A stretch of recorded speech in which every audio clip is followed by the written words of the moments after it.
I meant to show that first. Our little view, and no Twitter notifications, but that's the view out the window here from the Hotel Ratstuben in Lindau, Germany. I'm Brian Malow, and this is the 71st annual Lindau Nobel Laureate Meeting. And I am speaking to one of the 600 young scientists participating this year, and it's Yonatan Chemla from MIT. Not originally from MIT, but there you are at MIT. Did you Yep. start, Yonatan? Are you you're from Israel? Yes. Oh, I'm just being distracted. Yes, I am from Israel originally, and then I did my grad school there, and then moved to do a postdoc at MIT. Exactly like you said. How do you like it there at MIT? Oh, it's amazing. It's an amazing place. The U.S. in general, Boston in particular, MIT, the university itself, obviously, is amazing. Yeah. So, this year's meeting is a chemistry meeting. Are you, in fact, a chemist? Do you identify as a chemist? Sort of, sort of. I mean, I'm mainly a biologist, a bioengineer, but yeah, I did some chemistry work, synthetic chemistry. So I'm interdisciplinary. Let's just put it that way. Okay, and well, tell me a little bit more. Elaborate. Tell me a little bit more about what you actually do. Yeah.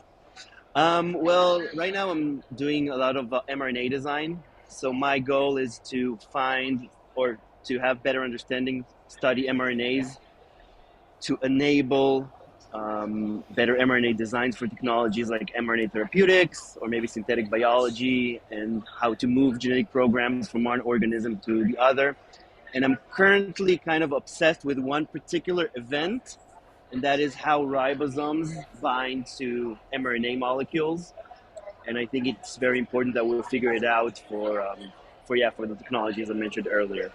Well, Does that, what were you going to say? yeah, does that make sense? Yeah, but you know what I would like you to do is, of course, a lot of our viewers would be scientists, but some of them won't be.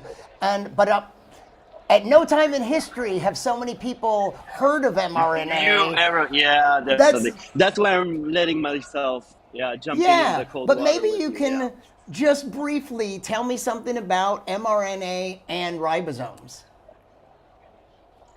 Yeah, definitely. So mRNAs, so we have what we call the central dogma of biology. So we all know what DNA is, RNA, and proteins. The central dogma is in how information flows from DNA then to this intermediate molecule, important intermediate molecule called RNA or mRNA, and the information encoded in that molecule then gets translated to proteins. Proteins are these nanomolecules that does everything amazing in life, right? They build stuff, break stuff, eat stuff, make energy. These are all proteins. And the machine that does the magic of translating mRNA into proteins is the ribosome, right? And a cool story about here is that I met the people that actually solved the structure of the ribosomes and got the Nobel Prize for it. So that was a very special event here at the conference. And who would that? That would be Ada Yonat, an Israeli Yep, Nobel Prize winner.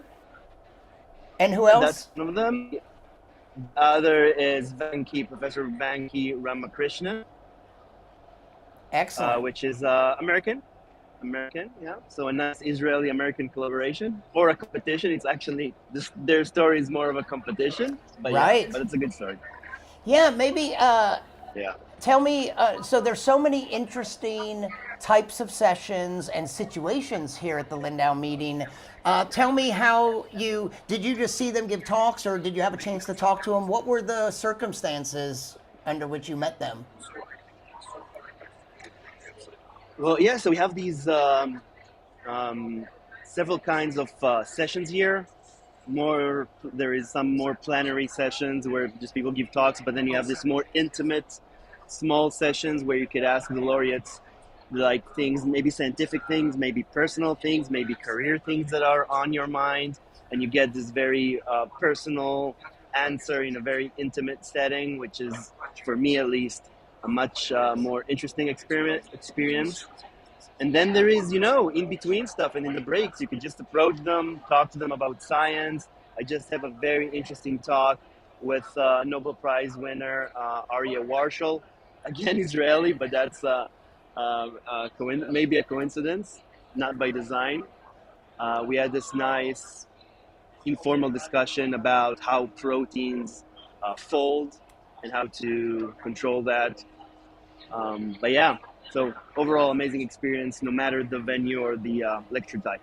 You know, I don't know if this will make a difference, but we had such a nice connection before we started going live with the interview. Maybe if you walk a little bit away from the building, I don't know if it'll help because I know you're on cellular, not Wi Fi. I don't know if it'll help, Sure. um, and it may actually hurt, but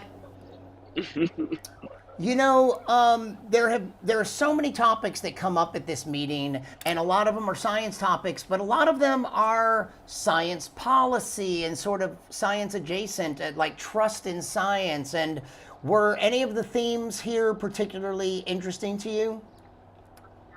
Yeah. First, can you hear me better, or it's still, or Yeah, it's getting I worse? hear you fine. It's just that the video is no longer coming in as clearly. It's free. Has a tendency to freeze up a little. But I still hear Hmm. you. So, oh, that Okay, let's try. okay. Yeah. Any of these themes Okay. from this year's meeting? Any of the topics like that that have to do more with the culture of Yeah. science and the public? Yeah. Yeah. First, I just want to show everybody how amazing it is here. Thank This you. is the lake. Um, so that's the first thing. The atmosphere is just remarkable. But to your question, yes, there were very interesting talks, like meta science talk about the scientific community, the scientific enterprise. For example, this morning we had a session about open science and like open board science and how to tackle these challenges that we have today with the Russian-Ukraine war or the Chinese-American tension or other tensions across the world, and how we in science could um, continue the extremely important international collaboration despite these uh, challenging events. So that was very important, I think, a very important discussion. Also important discussion about how science should be published, and how it should be open to the people that pay for it, the taxpayers, right? So this is kind of insane that the taxpayer pay for most of our science, and then they have to pay again to read about that science. So it's it's kind of an insane, and the profits from that is the like small journal corporations. So yeah, so that was very important to me and very interesting. Excellent. And tell me about your path to coming to this meeting. Had you heard of it before? And how did you apply and end up here? Yeah, so I actually heard about this conference. I think I'm completely frozen right now, right? Yeah, I do hear you though. You want to try moving again? I Okay. don't know if that helps or not, but I do hear you. So go ahead and we'll do our best. But Sure. Yeah. yeah, So yeah, no, no, we'll be fine. We'll be fine as long as you can hear me. I think it's yeah. good enough. Hopefully. So yeah, so I actually heard about this conference a long, long time ago when I was like a young PhD student, because everybody that goes here comes back and then spreads the word of how amazing it is and how a special experience and how we motivated him or her. So I heard about it a long time ago. I couldn't apply for various reasons. Each year there was something else. Sometimes it wasn't my discipline. Sometimes there were COVID, etc., etc. And then I started my postdoc and I got this amazing postdoctoral fellowship from an international organization called the Human Frontier Science Program, HFSP. And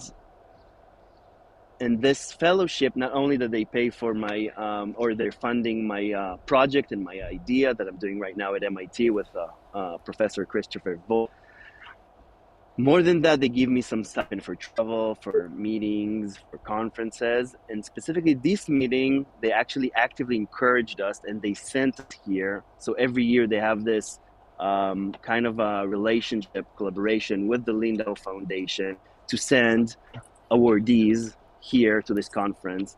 And I was one of the lucky ones that got it this year. So yes, I want to thank them and obviously the Lindau Foundation and the conference for this great experience. Yeah, and tell me about some of your Yeah. impressions so far. Tell me what else you've liked. I know you got to meet a couple ribosome laureates, but what else have you enjoyed in your first Exactly. few days here? Yeah, I mean everything. It's first of all amazing weather.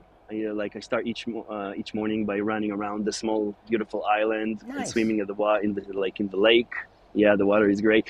So that's maybe not what you're aiming with your question, but it's No, but amazing. that's fantastic. Um, I've walked all around the island, but I don't believe I've ever gone in the lake. Really? Oh, you don't know Yeah. what you're missing. It's clear, beautiful, fresh water, perfect temperature, 22 degrees. I'm not sure how to translate it to Fahrenheit, but you can figure it out. Yeah, if you don't translate it, it's And not that comfortable a temperature.